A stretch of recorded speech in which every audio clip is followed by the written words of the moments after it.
My name is John McKeon, and I'm the moderator of the Teradata Aprimo River community, Teradata Aprimo's largest customer community. You can connect with us at teradataRiver2.com. Today, we'd like to welcome John Scheibmeir, Singularity Architect, eBay.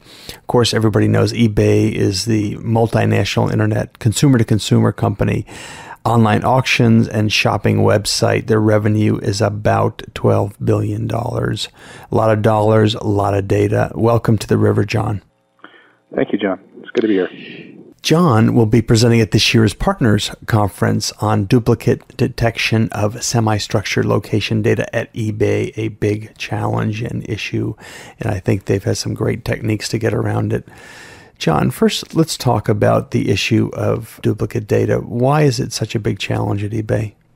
Well, in this case, with our location data, we actually get the data from multiple providers. And obviously, what we want is one record for each location. But what we get across the different providers is that a given location may be represented slightly different across those providers. And so we strive to basically identify unique locations and only present those to our downstream consumers. And then what about the issues of actually trying to do DSS workloads, and how does that get affected by the semi-structured? So at eBay, we support 3 analytical platforms. One of those would be an enterprise data warehouse, what most people traditionally think of a data warehouse. The other side would be Hadoop, which is used for certain types of work that don't necessarily lend itself to databases. And then we also have in the middle, which is the platform I work on, is what we call Singularity. So what we use Singularity for is basically to support analysis of the site's behavioral data. And so this data set is very large, and we also employ what we call semi-structured data within that.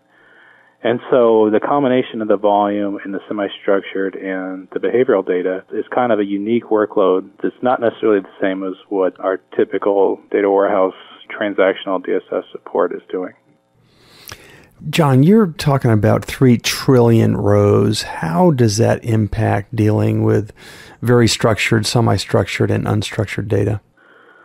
So at 3 trillion rows, one of the issues we'd have is, say, the data producer wants to introduce some new element into their data set.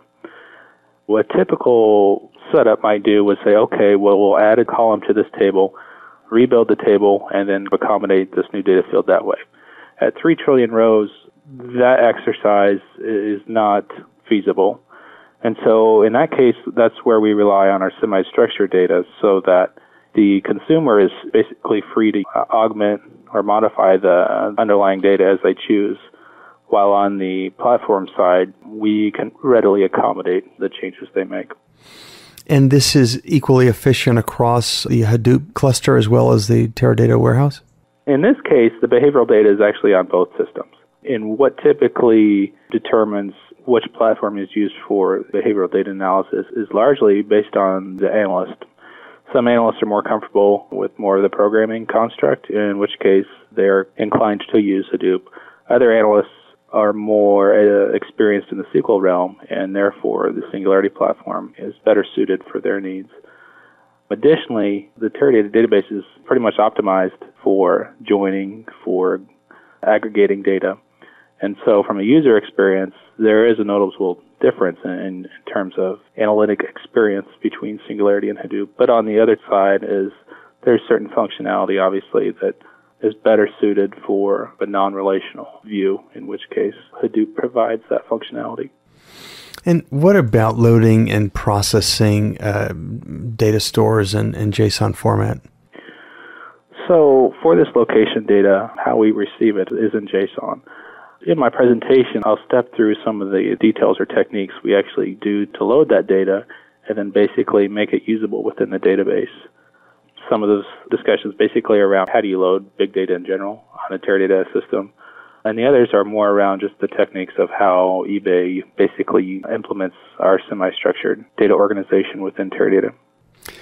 And what about finding approximate matches near dupes using shingling or min hashing? basically shingle hash, min hash are just kind of generic techniques that have existed for some time to basically identify potential duplicates. And so what I talk about in this paper is basically how you can apply those techniques into basically Teradata SQL and perform that type of analysis on the database. The technique, it's not necessarily intuitive when you hear it, but it involves breaking up the terms that you're searching for into smaller pieces, calculating a hash value for those, and then basically doing the min hash where you take many hash values and come up with a different hash value. And so, as I said, it's not necessarily counterintuitive, but the results speak for themselves, and it's actually something that the database can do pretty well. John will be speaking at this year's Partners Conference, a duplicate detection of semi-structured location data at eBay. If you're into duplicate detection, you should come to this session. John, look forward to seeing you at Partners. Thanks, John.